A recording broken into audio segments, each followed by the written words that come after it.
And we're live. Hello, and welcome to Witch Talk. We are a group of witches that get together to discuss different craft topics. Everything we express in these videos is from our personal experiences and influences. We encourage you to comment on our videos and also to join us on our page. Several weeks ago, we had announced that we were going to be covering substitutions, and the reason why I think that this is a good topic is because it's so common nowadays to do substitutions because a lot of older spells and rituals, often call for things that are now either extinct, like mostly a lot of, herbs that are just no longer around or have weird nicknames. They're poisonous or illegal, like, digging up people in graveyards and such, like with the old school necromancy rituals. It's kind of looked down upon nowadays. A little bit. Just a little bit. So why do you guys think that this topic is important? Actually, it was Amy that thought this topic was important. She throws a hissy fit when anybody decides to substitute anything. Like different toilet paper. She hates that. They do. They do hate me. Don't bring me Charmin Soft. I need Charmin Strong. Charmin Soft is... Wow. Charmin Strong, huh? Is that, I don't know. Well, that was a Girls know, okay? Girls know. If you get that Charmin Soft, it's linked to Is that what the...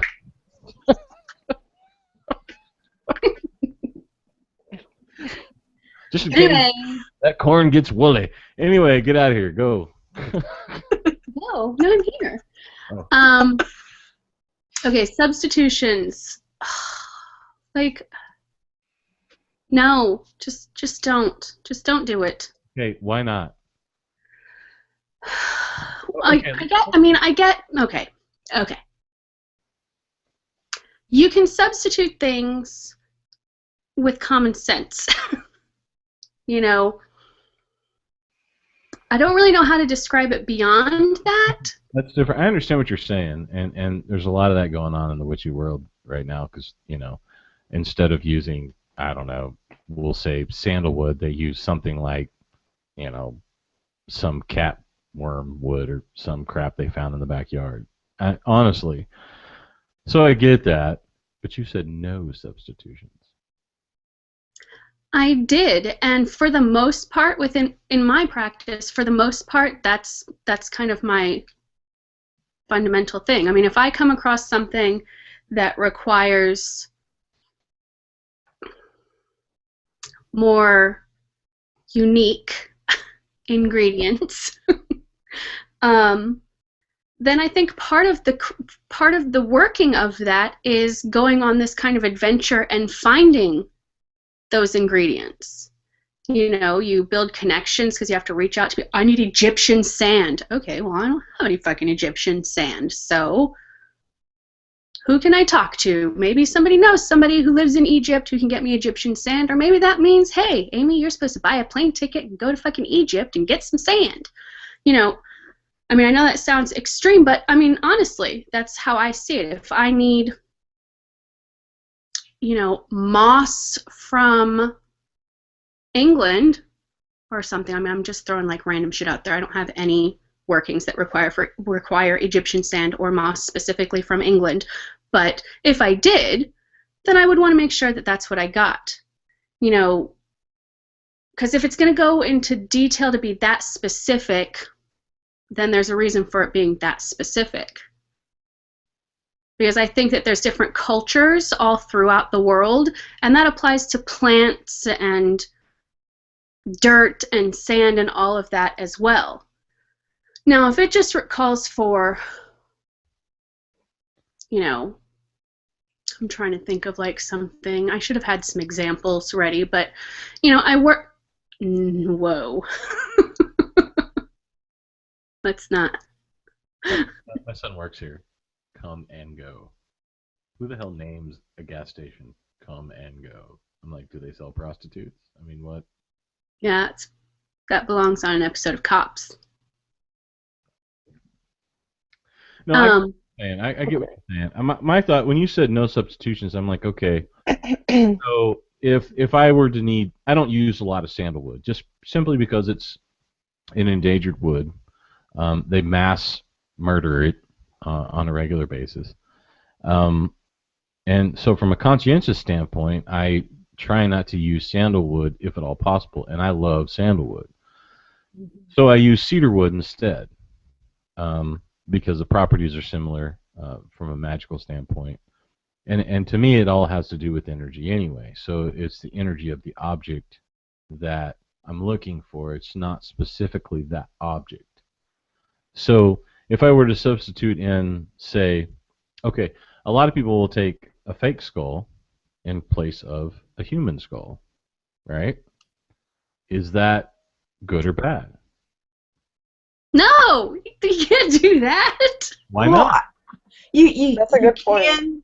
You can to a point. I think if you used a real skull, you wouldn't need to do as much work to have that connection. But if you're using like a crystal skull or a resin skull, you have to do more work to make that connection. And as long as you're willing to do the work, then it won't be exactly the same thing. It'll be very similar and maybe good enough. So. Oh, we can't have a society of good enough witches, though. You know, like if especially with something like a human skull. I mean, if you have a working that requires a human skull, then I guess you better try to figure out a way of obtaining a human skull. But I think eventually that's the goal of like. Disclaimer. I think that's the goal of almost every witch is to eventually obtain a To human possess a skull. human skull. But they're very expensive, and you don't know whose head you're getting. But if you can't, that shouldn't stop you from doing whatever it is that you need to do. Just because you don't have a human skull, you should find a different way to be able to make that connection and to do that. Right, and I agree with the like when I say common sense, I obviously mean regular common sense, but I also mean like, you know, if spirit tells you to use something else, like if you're doing something and I need this, this, and this, but you don't have this, and spirit guides you, your ancestors guide you, or your angels guide you, or whoever the hell it is. I think there's a difference. Something else, then common sense to me would say, okay, well that's what I'm going to use because that's what I'm being instructed to use. I can substitute that one ingredient out. Yeah, but I think there's a difference between what your spirit tells you and what it says in the books, you know, because there are some examples where, you know, you're reading a book about the craft or whatever, and it says, well, for this spell you need this plant and that part of that animal and whatever, but all that is an experience from someone else. And if your spirit tells you, or your ancestors, or whatever you're working with, that you need a specific thing, I think that's a very different thing. I agree with that. That's a good statement. That's a good way to put it. Yeah. Yeah. I think that, you know, there's a lot of, and you're right, there's a lot of books out there that have, you know, somebody's working, but I think a lot of them have disclaimers of, you know, you can substitute. I know in a lot of Cunningham's books, he has herbal substitutes for specific things, and you should be able to. I mean, because not everybody has those, and of course I know we have the land of the internet, whatever, but some people can't afford it. You know, like Blythe was saying, with, you know, a $2,000 human skull. Mm-hmm. I'm gonna leave mine to my son. He better cherish it, but. You know, you should be able to use the plants and herbs from your region, right, to do a lot of the same things. And I think that's where people mistake substitutions is people don't do regional work as much anymore as they used to, right? And I think a lot of us are kind of going back to that, where we're working more with what we have at hand. I think that's more folk magic. I think that's more true witchcraft.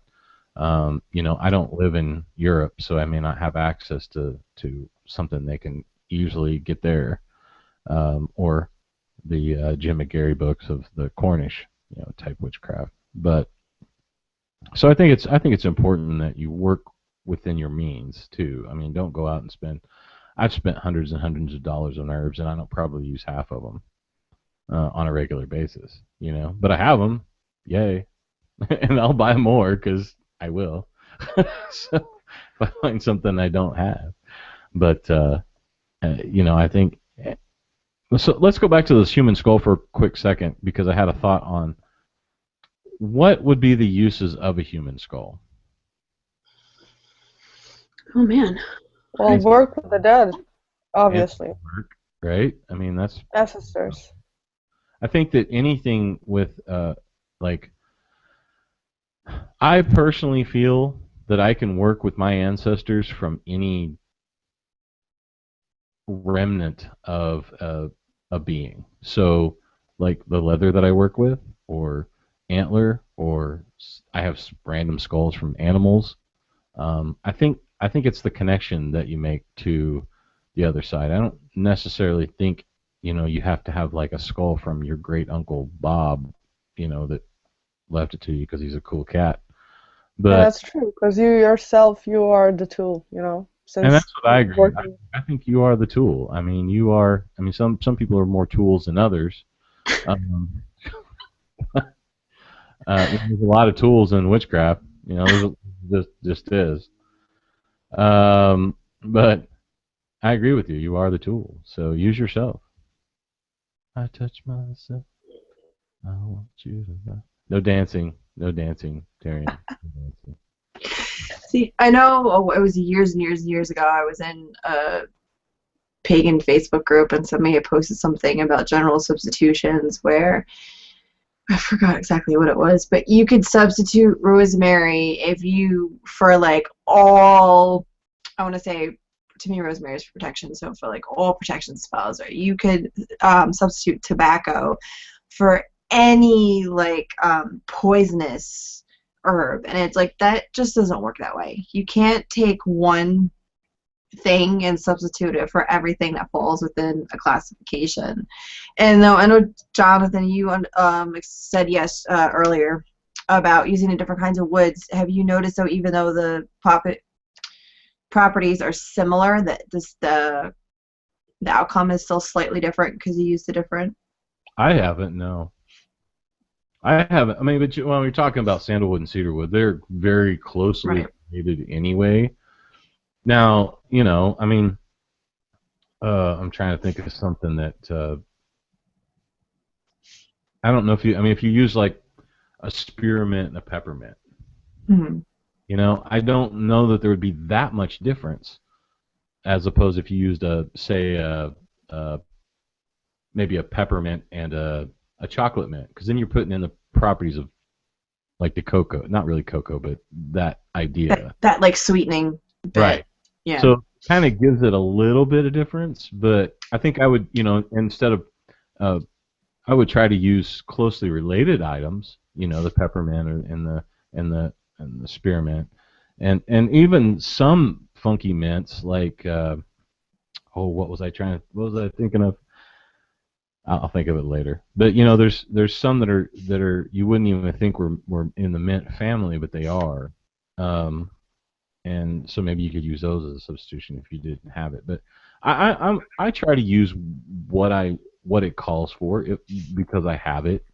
But if I don't have it, I just use whatever. I've used. Well, see, the same thing with spell work too. Especially if you're taking somebody else's spell or taking it from a book or wherever source, you do have to also make it your own. And if that includes changing the words, changing some of the ingredients, that's also doable because your specific situation is going to be different than the person that wrote the spell in the first place. You can make yours more specific, where theirs is more general and everything else. So I think in that way, maybe adding something to it might be important. Well, that and like we were talking about folk. I mean, you take it back to your region. Right. You substitute something that grows regionally that may have the same properties. I mean, there's lots of herbs and lots of different plants, and they all have different properties. And see, I always get disappointed when I hear about different kinds of woods because, like, the only trees I have around me are maple trees, and maple trees, I've not found any magical correspondences for maple trees. Anywhere. So like that's a little bit, if I need to do that, that's a little bit of a challenge for me. Well, if you I need, think that full trees are really connected to fairies. Mhm. you're right. I have a lot. I'm sorry. I'm not going to say what I was going to say. Never mind. I'm just going to let that go. Okay, so one more thing. Amy mentioned, um, and I totally agree with that. When a certain spell or working requires a certain ingredient, like when you're working with different cultures, you have different kind of ingredients. For example, in voodoo, you have a lot of workings with tobacco, also in Santeria. And then when you go to Wicca or something else, you have different ingredients. Sage. Yeah, sage, okay, sage is just, oh God. Well, Did you just say Wicca? You're not allowed to. You're not. That's why I said oh, sage. okay, so there is one thing that I think that we're all forgetting, um, and that is the first and the primary thing we are actually working with, and it's the land. So the land connects to the culture, and it connects to the ingredients, the plants, the animals that live there. So I think that it's also important that you contribute something from the land you're living in or working in. So it has a connection. Because I think that, I mean, you can do voodoo, you can do, I don't know, Slavic witchcraft or whatever, but if you can't pull one thing from that culture, I think it loses the essence. Like if you would be working a Santeria ritual and it really requires tobacco, for example, you can't just take sage and just use it instead of that because it has such a specific meaning, such a specific energy that you just can't take it away. If I feel like if you take it away, you take the whole point, the whole spirit of the culture away. It's just it's just lost. I agree with that so much because, like, Blythe and I have had this conversation multiple times. And I've always used the like analogy of baking a cake. So like if the cake recipe calls for flour, there's a lot of different types of flour that you can use. So there are substitutions within reason to bake this cake, and you'll still end up with a yummy cake. Whereas you can't just be like, ooh, I don't think that I want to use flour, so I'm going to use baking soda. You're not going to have a yummy cake if you use baking soda. It's not going to work out. It's not going to come out how you intended it to come out, regardless of your intention or anything like that. Like you have to, that's what I mean by with substitutions. Yes, you can substitute things, but it has to make sense. It has to be relevant within the working and the type of working that you're doing. And on top of that, what I was also going to say was, along with the like magical properties of ingredients and different types of things and stuff, you have to also remember that just because something has a specific kind of general property that it's known for, you have to also connect with the spirit of that plant, and because maybe I have one chamomile plant and I have another chamomile plant, and this one's really docile and nice and just like, I'm fine, use me for whatever. And this one's like, fuck you, I only want to be tea. That's my life purpose. I only want to be tea, ever. Don't use me for anything else, only tea.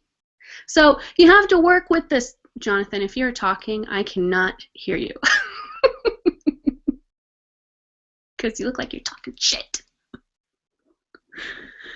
Anyway, so you have to work with the spirit of the plants. You have to work with the spirit that all of these ingredients to come together. And I think that's what the essence of the witch is that the witch knows to interact and to communicate with all these different elements and different spirits that are of the land and of nature, and kind of knows how to swirl them all together to have this awesome cake.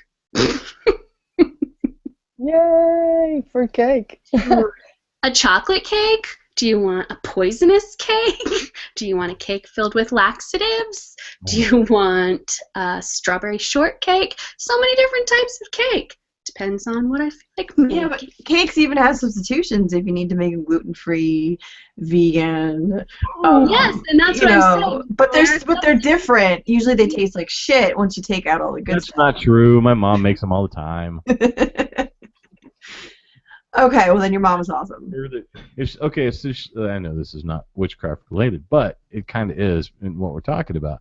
She will substitute regular flour for like not wheat flour, but like coconut flour or something like that to remove the gluten, and the shit is good. So yes. Wheat and coconut have two completely different magical properties. However, in a cake, they are the shit. Right, and I Yes, completely not agree for with everybody. that. It's no substitutions unless you know what the hell you're doing. Yes, because it's not good for everybody. What if somebody is allergic to cocoa? Then they're an idiot. Coconut. No, I mean, and that's I actually know somebody that's allergic to coconut. How can you be allergic to a freaking coconut? I don't like coconut. See? So, like Amy said, you gotta be smart. You gotta make sense with the substitutions. You gotta make a connection. You gotta know what you're doing. Because sometimes, you know, especially when it comes to hexes and curses, god damn it, you don't always have that fucking bone or whatever the fuck you're needing. When you need to do something in that moment, in that day, and it can't wait, you just take what you have and you use it. Okay, that's fair. But if you have time to get ready, you try to get what you need. But like, if there are essential objects, like, for example, blood, I think that you can't substitute blood. You just can't. No, you can't. It's I don't know. Here's a question with that. Coconut is good. Janice, go away. With blood, for example, because I've seen a lot of people talking about, there's no substitution for blood. Absolutely not. Don't do it. Which always gets me to think when someone tells me, like, no, no, no. I'm like, So what if you had, like, a heart? No blood, but that person's heart. Or you didn't have any blood, but you had their eyes. You know what I mean? Like, it would, I don't know why you would have their eyes. Yeah, but if you had somebody's heart or their eyes, generally they're already dead, which may have been your purpose to begin with, so that kind of makes the whole thing mute. True. I wanted to backtrack a little bit about talking about things that are people are allergic to. If you're doing a hex or a curse, you can use that. If you know somebody who's allergic to peanuts or bananas or whatever the fuck, you can, or doesn't like them, you can use that in a way to curse them, to make them uncomfortable. So that's a good way to use somebody's allergies. Or you can make them allergic I'd like to to shit. point out that I don't like coconut. I'm not allergic to it, so. You won't die from it. Yeah. I had a question. I actually had a question, but I got to think of it because it's gone now. But I don't know. I don't do blood magic. It's never really kind of been my thing. It's my blood. You're not getting it. So, well, women don't have problem with that because we have periods. That's a whole other thing. But see, when people talk about think my of hemorrhoids, and those are bleeding too. We can well, there you go. That might have a different magical purpose. enjoy that visual. But when people think about blood, they think about like slicing open a vein, and that's usually not the case. When I use blood, it's usually only a couple of drops, and that's kind of all that is needed. It's very, very useful in protection, especially if you're using protection for people that share your blood, like your family members. I use blood too. Really the only way that I'll occasionally use blood in some things, but not really that often. My main purpose for using my blood would be to tie certain tools and certain things to myself. That makes sense. And that, I think, has a lot to do with, like, the northern tradition folk magic. Because you want them to be natural. I mean, preferably you want them to be handmade by yourself. And then if you put your blood on it, then that means that if you are, like, sleeping or astral projecting or dream traveling or walking or whatever it's called, then you can take those things with you because they are now of your blood. I agree with that, but I don't think you have to do it that way, but yeah, I agree with that. And again, like Blythe said, I'm not talking like and spraying it over things. It's just, well, there's a lot of people in witchcraft who have mental illness who may have suffered from some kind of cutting, so that may be a trigger to them. So a lot of people don't want to do that for that reason, and I think that's fine. There are different ways that you can do connections. You can do connections like with any bodily fluid that you have. It may not be as strong because, you know, blood is your life force. So if you use your saliva, it might not be as strong, but you can still use something else if you really, really can't or don't want to use blood for something. Like if you pass out every time you see blood, you might want to use something else. So there are substitutions for blood. There are. No, I think that different bodily fluids have different purposes. Like, you can't, I don't know, that's just my opinion. You can't use urine instead of blood. I mean, no. There's a big difference between there's a different vibe to it, totally. Like, if you want to do a curse, sure, you can piss in that bottle and put a photo of that person in it and whatever. That's cool. Works great. But if you want to do protection for your family member, come on, you're not going to go piss around his house, for fuck's sake. Like, really? And if you're doing, I don't know, love magic, sure, you'll use semen and menstrual blood, for example. But I don't know how you can. Yeah, I know it's a specific shit, but yeah, that's just the way it is. I've never seen such a squirmish witch before, Jonathan. What? I've never. No, him. Talk about him. He's being very squirmish right now. I've never. I'm just messing with you, really. I can't plug my ears because the fucking earphones are in them. So he's really making it louder. Trying to get the visual on that, baby. Oh, yeah.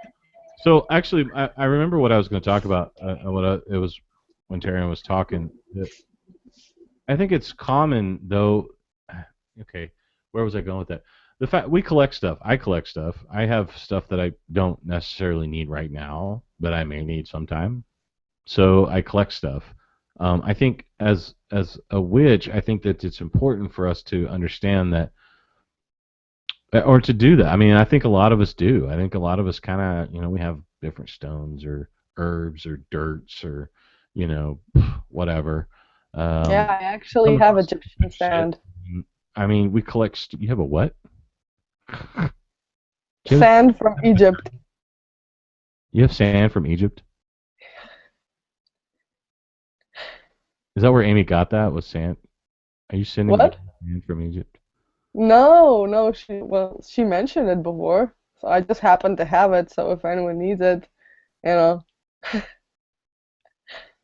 But I think it's important that we need stuff at certain times. I think it's important to have it now. But I'm also a firm believer in working with your locality. So, whatever. And a lot of what I do is really working with my local stuff. I like working with the animal spirits, spirits of the land, spirits of the location, stuff like that.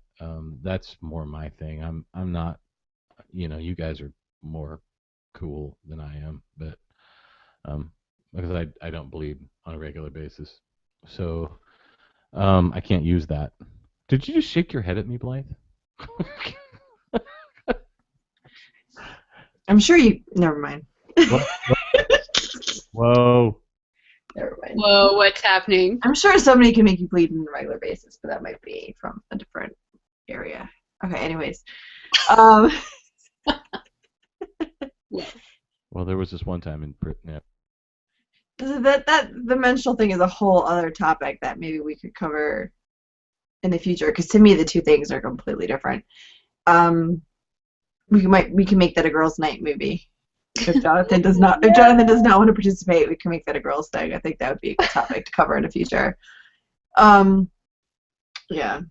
What about some well-known substitutions, or like substitutions that you feel are okay or that you've done for yourself, and or substitutions that we've all come across over time that you're just like, oh my gosh, what in the world? Why would you do that?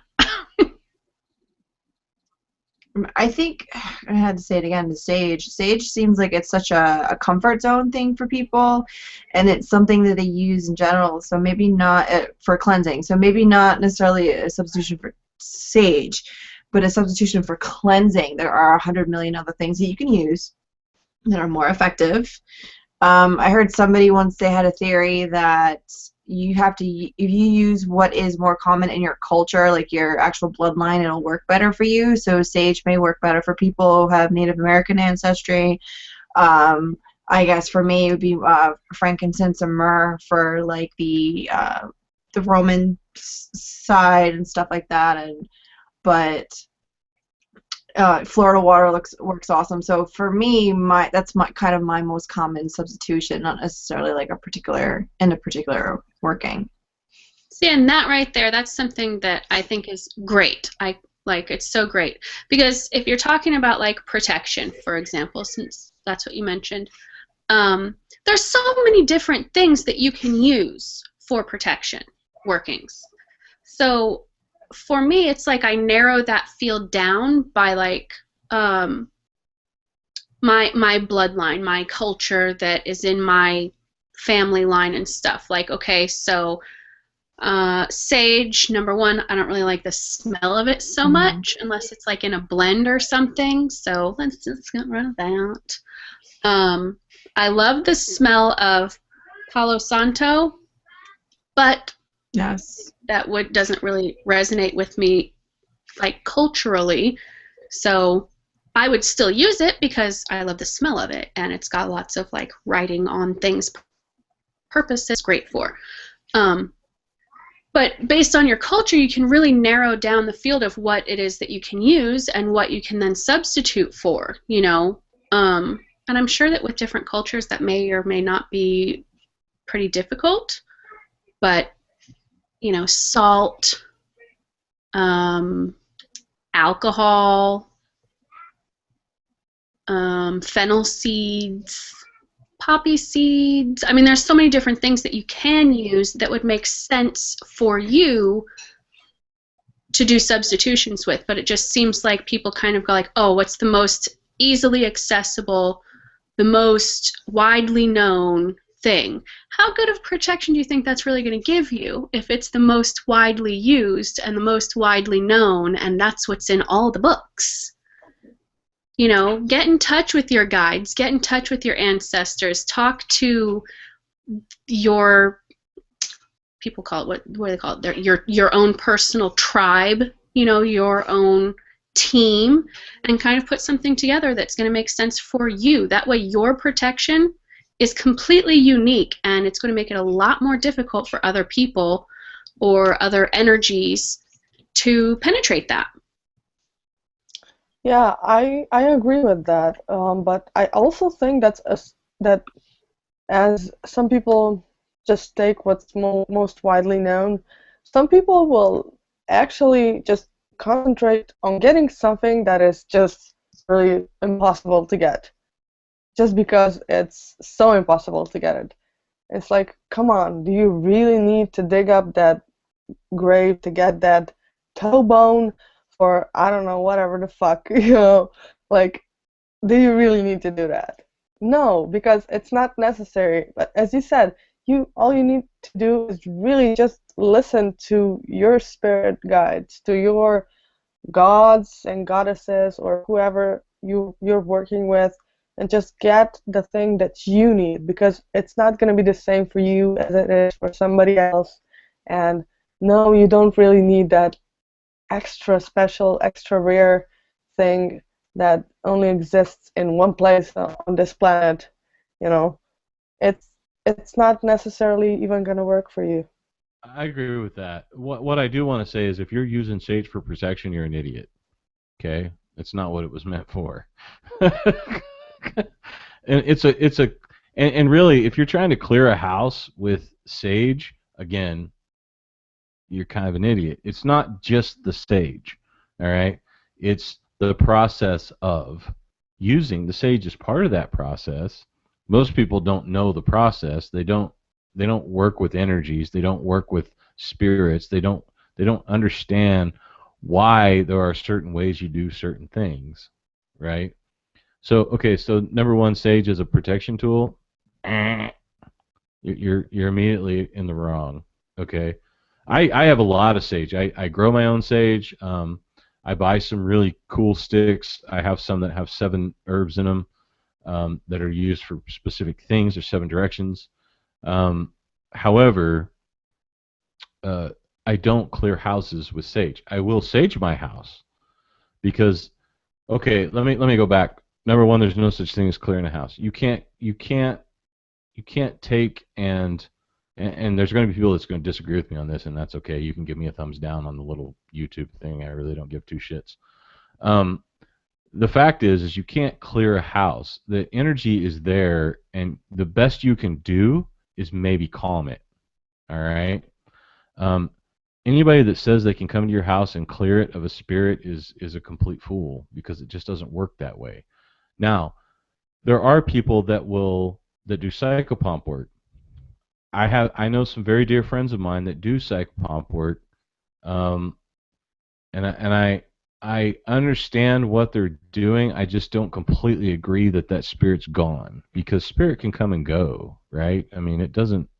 You're not closing some funky ass door for, they just disappear and don't come back. What I think you can do is learn to live with that. And if I don't know how I got off on this. I think it's because we were talking about sage, but so anyway, don't go out and buy a bunch of sage thinking that you're going to clear your house of everything that is ever gone wrong with your life, because it just doesn't work that way. It takes a lot of your own energy, a lot of your own work. You can't just do one thing and it all change. So that's important to throw out there, because I think that's a misnomer about sage in itself. I just personally like the smell of it. I buy white sage by the pound, and I don't know if you've seen a pound of dried white sage, but it's like a 75-foot by 75-foot bag. Okay, that's weed, but it was no, it's a big bag. I mean, it takes a long time to use, and I use a lot of it. I probably use 1 or 2 a year. Um, but that's just my own thing, and so anyway, I just wanted to throw that out there, because to me that's the biggest crock of crap going on right now, is that people think that, and it's all stemmed from all the paranormal shows. I know that, um, and from doing paranormal work, I can guarantee you that it just does not work that way. And throw the witchcraft completely out the window. It doesn't work that way. Spirit will come and go as they want. The best you can do is learn to live with them and learn to live together, and that's what's important. So anyway, okay, I'm done. Next. I wonder what I wonder what the spirits, because I've never done any like house cleansing or clearing or anything like that. So I wonder what the spirits like are standing off in the corner, like watching you go around with your sage, and they're just standing there watching, like, what the hell is this lady doing? What this lady you know what? We should probably just go, because this lady has lost her damn mind, and that stuff is stinky.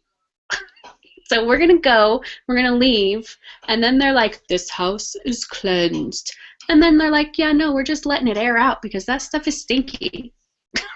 Nobody wants to live in that shit. That's like, anybody who's burning white sage, that is the thickest damn smoke on the planet. I've set up the smoke detectors a couple times. Yeah. It happens. So, I don't know. I mean, I'm like you guys. I use if I want to do a real house blessing instead of because I don't the whole clearing word just makes me cringe. If I want to do a house blessing, I'll use something like frankincense, myrrh, and copal. Resin. Mm, It's a good mixture.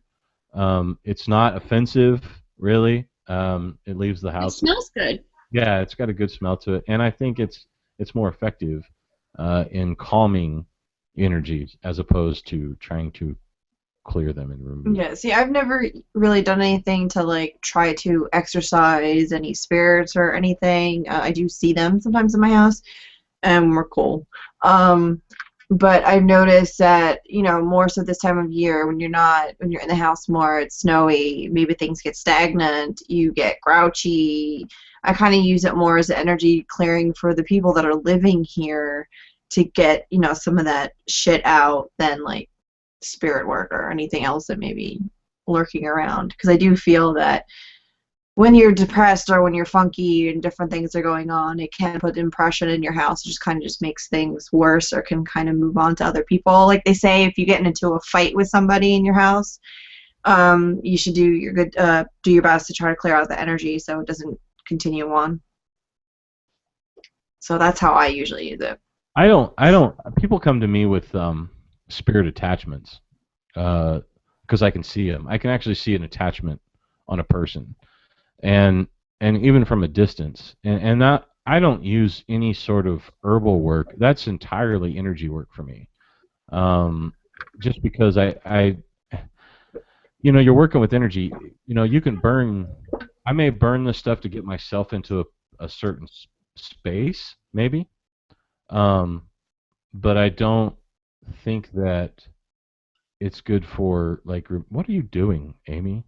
My jaw hurts. It's like, Sometimes when I get anxious, I clench my jaw and it was hurting. she was like screaming, man. All of a sudden. Carry on, ignore me. But so spirit attachment, and is done from an energy standpoint, and that's kind of what I think psychopomp work is removing those attachments. But I've never been trained in psychopomp work, so I couldn't tell you. I just know what people tell me. I think that's gonna be a great topic for our next video. Yeah, I think we should. I think we should do it. We could probably. I might be able to get Evelyn Rice-Dyke on the show to talk about psychopomp work. Either Evelyn or Lorelei. Both have similar shamanic practices and both do psychopomp work. So That'd be exciting. that one might be an interesting show down the road. For me anyway. I don't care about you guys. Lovely. Okay, so back to substitutions, since we, as always, get a little sporadic. Do you think that have you ever come across any kind of a situation, like a specific situation for you personally, where a substitution has been absolutely necessary?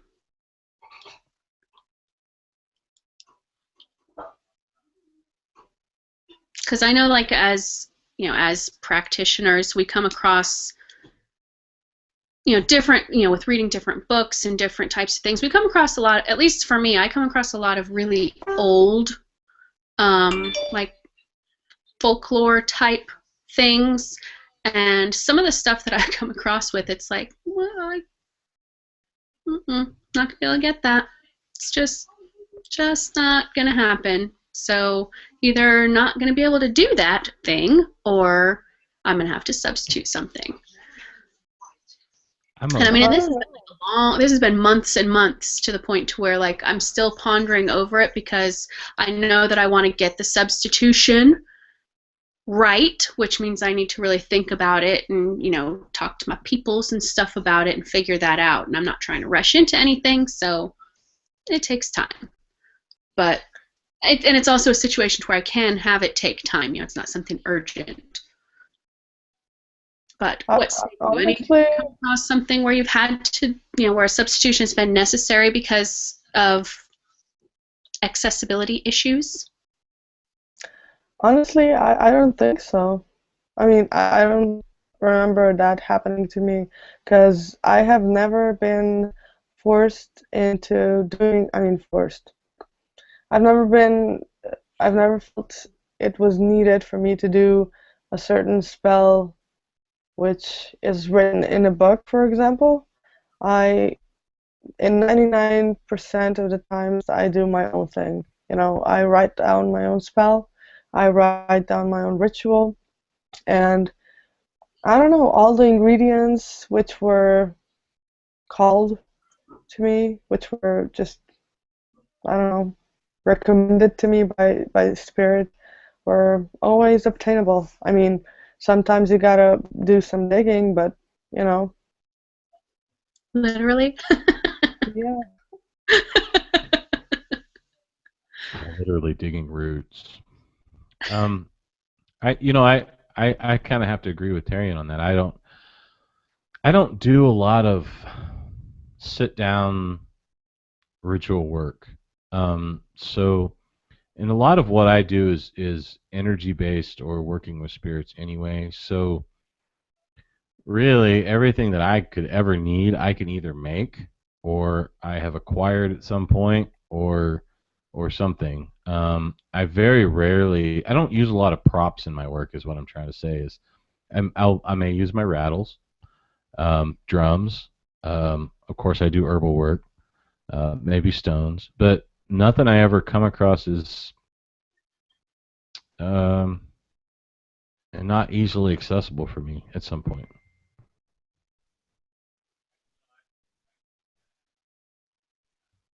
Blythe. Blythe is she's reading the New York Times. I was distracted. I'm a bad multitasker. I don't have anything to add to that. Okay.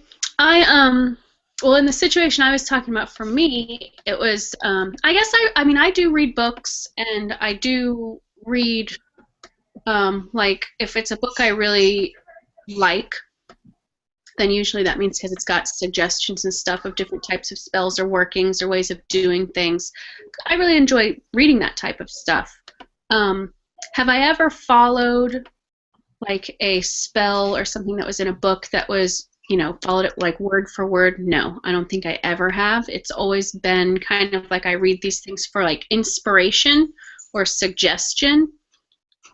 And it's never really been a problem until this one, but this one is tricky, tricky, tricky. But I do. I write my own as well. But I would be lying if I said that I didn't use things that I read and stuff as inspiration or almost as like a template sometimes for what I plan to do. I actually had this kind of a discussion. It was really more about the differences between shamanism and witchcraft. But then it kind of fell into, some people believe that witchcraft only comes from the European countries. And I'm like, I'd really like to argue that because there's many, many, many, many different types of witchcraft and many, many, many different indigenous cultures out there. And, my thought is you use what's available to you because that's what you have, right? So I don't get into a lot. I read a lot. Of course, we all know that, but I don't necessarily like. I'll use Jim McGarry's book again. I don't know that I would ever do anything from her book, although I do like some of her mixtures, and I have all the herbs to make them. I may do that, but other than the ritual work, it's really not my thing. So, I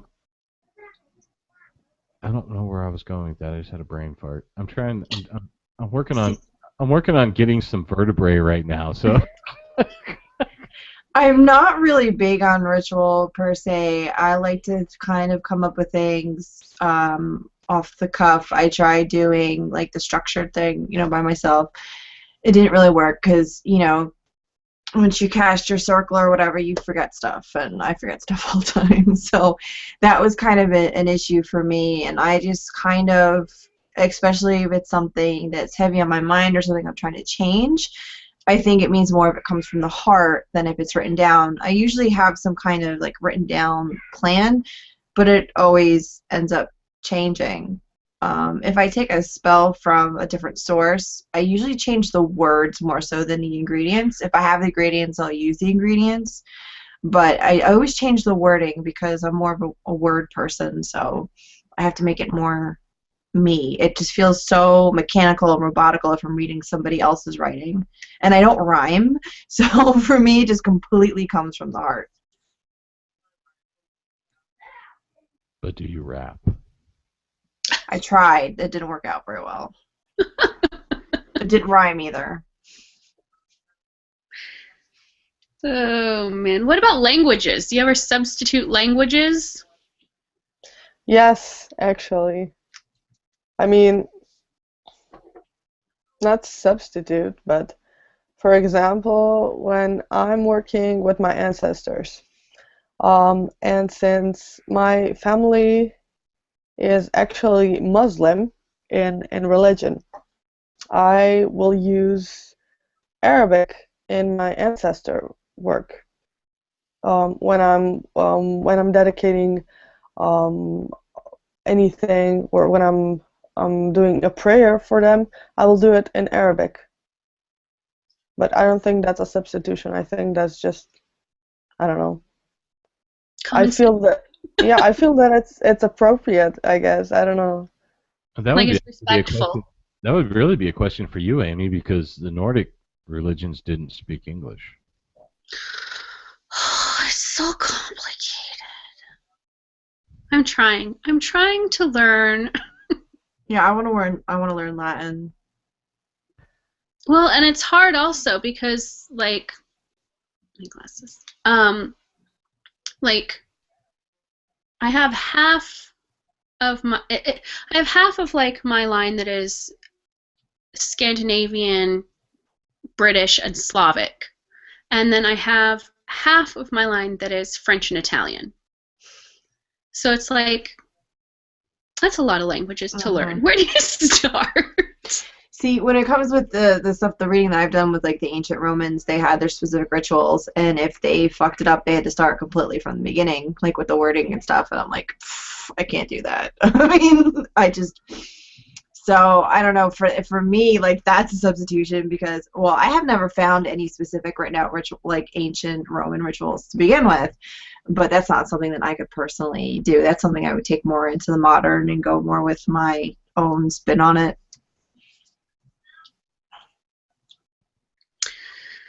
I think I posted a video today, and I feel really bad right now because I can't remember what country the young ladies are from, but it's just amazing.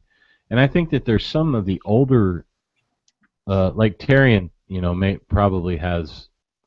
There's more of a poetic sound to some of the other languages than English kind of sucks. It really does blow. There's nothing about it that is enticing. Oh no, please don't tell me about the languages because English is so much better than Slovenian. Slovenian sounds like a broken language. Oh, it's so pretty. But it is. I swear to you, like people here don't even listen to Slovenian music because it's that horrible. Slovenian for us. What? Do a little Slovenian. Ja, dobro bom govorila slovensko, sam to je kar nekaj, res, brez veze. That's pretty cool. Yay!